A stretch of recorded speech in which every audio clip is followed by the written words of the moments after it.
ایک روٹی والے کا واقعہ میں نے آپ کو سنانا ہے، اور یہ بڑے ہی مشہور و معروف بزرگ سے منسوب واقعہ ہے۔ حضرت ابو بردہ رضی اللہ تعالیٰ عنہ راوی ہیں کہ حضرت ابو موسیٰ اشعری رضی اللہ تعالیٰ عنہ کی جب وفات کا وقت قریب آیا تو انہوں نے اپنے بیٹوں سے کہا کہ اے بیٹو، روٹی والے کو یاد رکھنا۔ پھر یہ واقعہ خود ہی بیان کیا کہ وہ روٹی والا کون تھا۔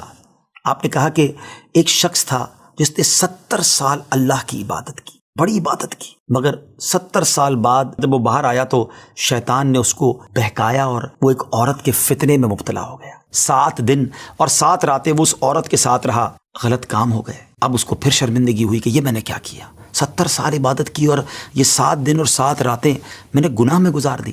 بڑا شرمندہ، بڑا نادم، قدم قدم پر سجدے کرتا جاتا، توبہ کرتا جاتا۔ اب چلتے چلتے چلتے ایک مسافر خانے میں پہنچا تو وہاں 12 مسکین لوگ پڑے ہوئے تھے، لیٹے ہوئے تھے۔ اس نے بھی جگہ بنائی اور ان کے درمیان جا کر خود بھی گر کر سو گئے۔ اب رات میں ایک شخص آیا جو ان کو کھانا دیا کرتا تھا، روٹی دیا کرتا تھا۔ ایک ایک کر کے 12 روٹیاں لے کر آیا تھا، اس کو پتا تھا یہاں 12 مسکین رہتے ہیں۔ ایک ایک کر کے سب کو روٹی دینے لگا۔ وہ شخص جو یہاں آ کر اچانک بیچ میں آ کر لیٹا تھا، اس کو بھی وہ مسکین سمجھا اور اس کو بھی روٹی دے دی۔ لیکن ظاہر ہے کہ اگر ترتیب سے روٹی دیتے دیتے آگے آئے تو آخری نمبر والے کو روٹی نہ ملی، کیونکہ یہ تو 13 ہو چکے تھے۔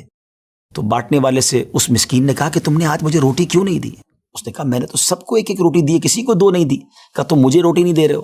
بہرحال وہ ناراض ہو گیا کہ ٹھیک ہے، پھر تم اگر یہ سمجھتے ہو کہ میں بددیانتی کر رہا ہوں تو میں تمہیں کچھ بھی نہیں دوں گا۔ یہ کہہ کر وہ شخص تو چلا گیا، مگر وہ مسکین بیچارہ بھوکا رہ گیا۔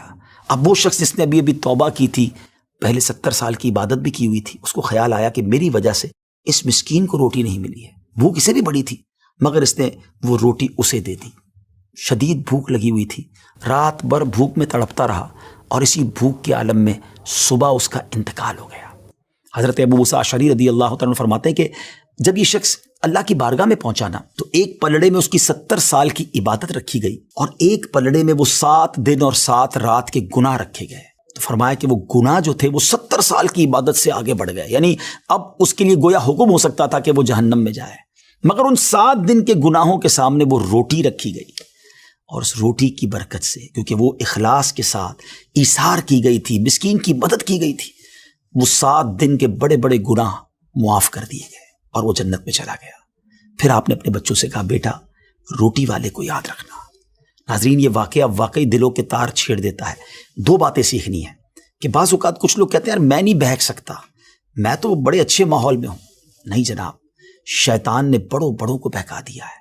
ہمیں اپنی صحبتیں اچھی کرنی ہوں گی، اللہ کریم سے شیطان کے مقابلے میں پناہ مانگنی ہوگی، اور اپنے آپ سے ڈرتے رہنا ہوگا کہ نہیں میں بھی گناہوں میں مبتلا ہو سکتا ہوں، مجھ سے بھی کوئی بڑا گناہ کہیں نہ ہو جائے۔ توبہ کرتے رہیں، ڈرتے رہیں، خوف رکھیں اور اچھی صحبت اپنائیں۔ اور دوسری بات، صدقہ جو ہے نا وہ گناہوں کو مٹا دیتا ہے۔ صدقہ اللہ کی بارگاہ میں بڑا پسندیدہ ہے، غریبوں کی مدد کرنا یہ اللہ کو بڑا پسند ہے۔ ہمیں بھی چاہیے کہ وقتاً فوقتاً اپنے غریب پڑوسیوں، غریب رشتہ داروں، غریب مسلمانوں کی مدد کرتے رہیں، اور دعوت